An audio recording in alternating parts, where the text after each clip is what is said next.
کہ کچھ ایسے نفس تھے کہ جو طہارت کے لیے بے چین تھے، حسین نے طہارتوں کے سمندر سے آشنا کر دیا۔ اس کارواں کو لے کر حسین کربلا آ گئے۔ اب جو مصیبتیں ہیں حسین کے بچوں پر ہیں تو اصحاب کے بچوں پر بھی ہیں۔ جو مصیبتیں ہیں سب میں وہب بھی شریک ہیں، وہب کی ماں بھی شریک ہے، وہب کی زوجہ بھی شریک ہے۔ عزیزان گرامی، شب عاشور کے منظروں میں جہاں آپ یہ سنتے ہیں کہ بی بی زینب اپنے بچوں سے کہہ رہی تھی کہ کلمہ منہ پر جان قربان کرنا، وہیں آپ کو یہ منظر بھی دکھائی دے گا کہ وہب کی ماں اپنے بیٹے سے کہہ رہی تھی میرے لال کل اگر سر و تن میں جدائی نہ ہوئی تو یہ ماں تمہیں دودھ نہ بخشے گی۔ اللہ اللہ، کیا ہے کربلا کی مائیں، کون سی محبت ہے کہ جو دلوں میں اتری ہے۔ حسین پر سب جان دینے کو تیار ہیں۔ رات گزر گئی، صبح عاشورہ نمودار ہوئی، بازار شہادت گرم ہوا۔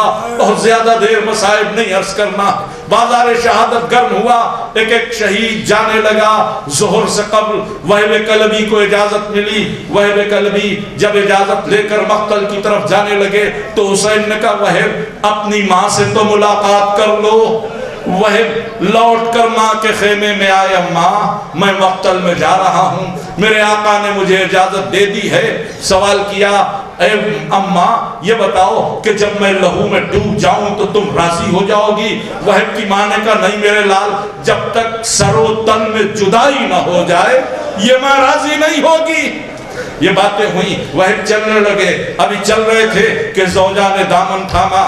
ماں کو یہ لگا کہ نئی بیاہ کر دلہن آئی ہے، ابھی شادی ہوئی ہے، شاید روکنا چاہتی ہے۔ وہب سے کہا میرے لال یہ تو چند دنوں سے آئی ہے، میں نے تو بچپن میں بڑی مشقتوں کے ساتھ تجھے پروان چڑھایا ہے، تجھے پالا ہے۔ وہب کی زوجہ نے کہا میں انہیں روک نہیں رہی ہوں۔ پھر کیا بات ہے؟ کہا یہ بس مجھ سے کچھ وعدے کر لیں۔ تو وہب کی ماں نے کہا کیسے وعدے؟ کہا یہاں نہیں، آقا حسین کی خدمت میں چلے، ان کے سامنے وعدہ کریں۔ وہب اپنی زوجہ کو لے کر مولا حسین کے سامنے حاضر ہو گئے۔ آقا یہ میری زوجہ ہے، آپ کی کنیز ہے، یہ آپ کی موجودگی میں مجھ سے کچھ وعدے چاہتی ہے۔ امام نے کہا کہو زوجہ وہب، وہب سے کیا وعدہ لینا ہے؟ تو زوجہ وہب نے کہا وہب کو ایک وعدہ تو یہ کرنا پڑے گا کہ اکیلے جنت میں نہ جائے جب تک مجھے نہ لے لے۔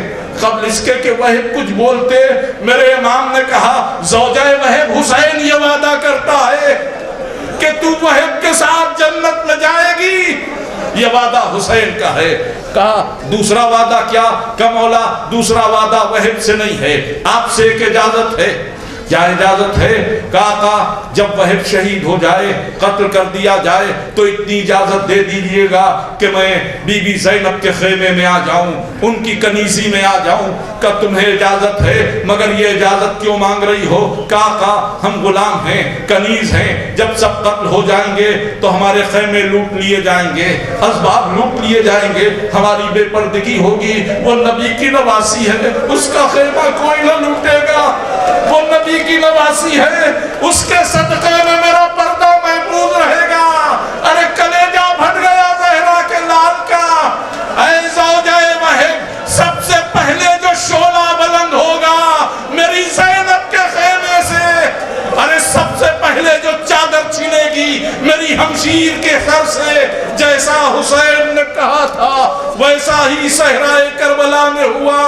ادھر زمین لرزی، حسین شہید ہوئے، خیمے جلنے لگے، بیویاں ایک خیمے سے دوسرے خیموں میں جانے لگیں۔ عجب منظر ہے۔ حمید ابن مسلم کہتا ہے کہ ننھے ننھے بچے خیموں سے جب نکلتے تھے، جب سپاہیوں کے سامنے آتے تھے تو سپاہی کبھی تماچے مارتے تھے، کبھی زیور اتارتے تھے، گھبرا کے یہ بچے ادھر جاتے تھے ادھر جاتے تھے۔ بس دو جملے، مجلس تمام ہو رہی ہے، حمید بیان کرتا ہے کہ میں نے دیکھا کہ 4 برس کا بڑا خوبصورت سا بچہ کبھی ادھر جاتا ہے کبھی ادھر جاتا ہے۔ میرے قریب آیا تو میں نے اس سے پوچھا اے بچے تم کدھر جانا چاہتے ہو؟ میں یہ سمجھا کہ یہ مدینے کا رہنے والا بچہ ہے، یہ کہے گا کہ مجھے مدینے جانا ہے، لیکن اس بچے نے عجب بات کہی، اس سے کہا یہ بتا دو عباس کہاں ہے؟ جب اس بچے نے کہا یہ بتا دو عباس کہاں ہے تو میں نے ترائی کا رخ کر دیا۔ یہ چھوٹا سا بچہ ترائی کی طرف گیا۔ اب حمید کا بیان ہے مجھے تجسس ہوا کہ میں دیکھوں یہ بچہ ترائی پہ جا کے کیا کرتا ہے. یہ بچہ ترائی کی طرف گیا, پیچھے پیچھے میں. حمید کہتا ہے میں نے کربلا کے واقعات لکھے دیکھے, میں نہیں رویا مگر اس منظر نے مجھے بھی رلا دیا, اس لیے کہ 4 برس کا ننھا سا بچہ عباس کے دونوں چہرے کو اپنی ننھی ہتھیلیوں میں لیے ہلا رہا تھا. بابا اٹھو, گھر جل رہا ہے. اے بابا تم سو رہے ہو, سکینہ بی بی کے بندے چھینے جا رہے ہیں. اے میرے بابا پھوپھیوں کی چادر چھینی جا رہی ہے, اٹھو میرے بابا اٹھو. پھر ایک بار سینے پہ سر رکھ دیا, اے بابا لٹتے ہوئے گھر کو بچا لو.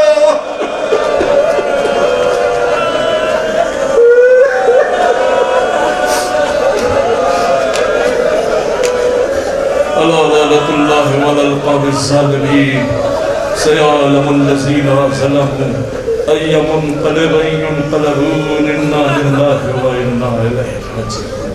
پروردگار اس عبادت کو قبول فرما لے, ہمارے آنسوؤں کو رومال زہرا میں جگہ دے, جو بیمار ہیں انہیں شفائے کامل عطا. صدقے میں زہرا کے لٹے ہوئے گھر کے تمام مومنین و مومنات ہر پریشانی اور آفت ارضی و سماوی سے محفوظ رہے. ہمارے دل مرتے وقت تک ولائے اہل بیت میں سرشار رہے. امام زمانہ کے ظہور میں تاجیل ہو, ہم سب کا شمار ان کے عوام انسان.